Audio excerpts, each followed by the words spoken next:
Now अब हम transportation of oxygen के अंदर नेक्स्ट टॉपिक डिस्कस करेंगे, that is dissociation of haemoglobin. तो ये ऑक्सी हीमोग्लोबिन का जो डिसोसिएशन है मोस्ट इंपॉर्टेंट होता है ट्रांसपोर्ट ऑफ ऑक्सीजन हम पढ़ते हैं। बिकॉज जब आप ऑक्सीजन को लेके जा रहे हो तो एक बार हीमोग्लोबिन से ऑक्सीजन बाइंड कर गई, that is well and good, but हमें ये उससे अलग भी तो करनी है। इसलिए ये बहुत इंटीग्रल पार्ट होता है ये डिस्कस करना कि डिसोसिएशन कैसे हो रहा है, कौन से फैक्टर है जो इनको डिसोसिएट करवा रहे हैं।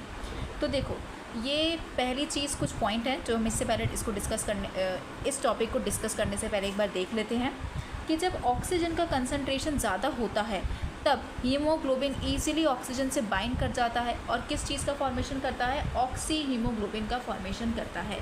इसके अंदर क्या होता है, हर आयरन एटम एक ऑक्सीजन के साथ कंबाइन करता है, तो एक हीमोग्लोबिन जो होता है ये 4 ऑक्सीजन के एटम के साथ कंबाइन करता है। जैसे ही हीमोग्लोबिन 4 ऑक्सीजन एटम के साथ कंबाइन करता है ये सैचुरेट हो जाता है, एंड फिर जब ऑक्सीजन की कंसंट्रेशन कम होने लगती है वैसे वैसे ये डिसोसिएट होने लगता है।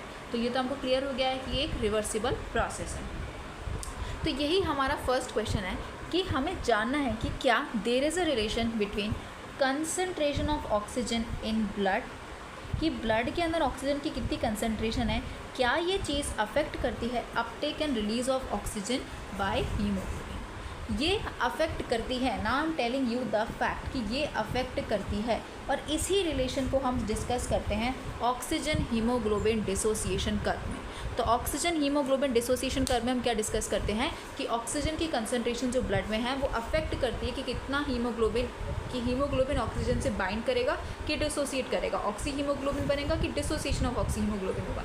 So that is oxygen dissociation curve जो सिग्मॉइड होता है। एक तरफ पार्शियल प्रेशर ऑफ ऑक्सीजन होता है और एक तरफ परसेंट सैचुरेशन विथ हीमोग्लोबिन होता है। अब देखो क्या कह रहा है, according to this curve haemoglobin जो होता है ये ऑक्सीजन के साथ कब फुल्ली सैचुरेटेड होता है, जब ऑक्सीजन का पार्शियल प्रेशर ब्लड के अंदर 100 mm ऑफ Hg होगा तब हीमोग्लोबिन कम्प्लीटली सैचुरेटेड हो जाएगा, ऑक्सी हीमोग्लोबिन बनाएगा। यानी कि एक हीमोग्लोबिन का मॉलिक्यूल जो होगा ये 4 ऑक्सीजन के एटम के साथ जुड़ जाएगा। तो एट दिस हाई प्रेशर अब पूरा जुड़ गया, तो no more oxygen can be occupied by haemoglobin.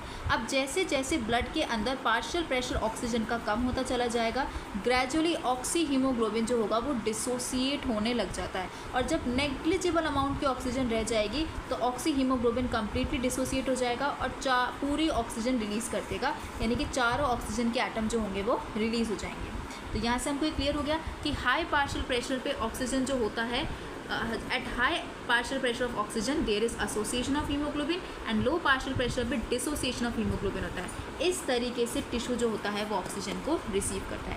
कि भाई हमें पता है एल्वोलाई पे तो हमने काफ़ी ज़्यादा पार्शियल प्रेशर रख दिया तो वहाँ पर इजीली वो उससे हो गया। जैसे जैसे आप टिश्यू पे आ रहे हो पार्शियल प्रेशर ऑक्सीजन का कम हो गया, टिश्यू में कम हो गया पार्शियल प्रेशर, हीमोग्लोबिन ने बोला बाय बाय ऑक्सीजन।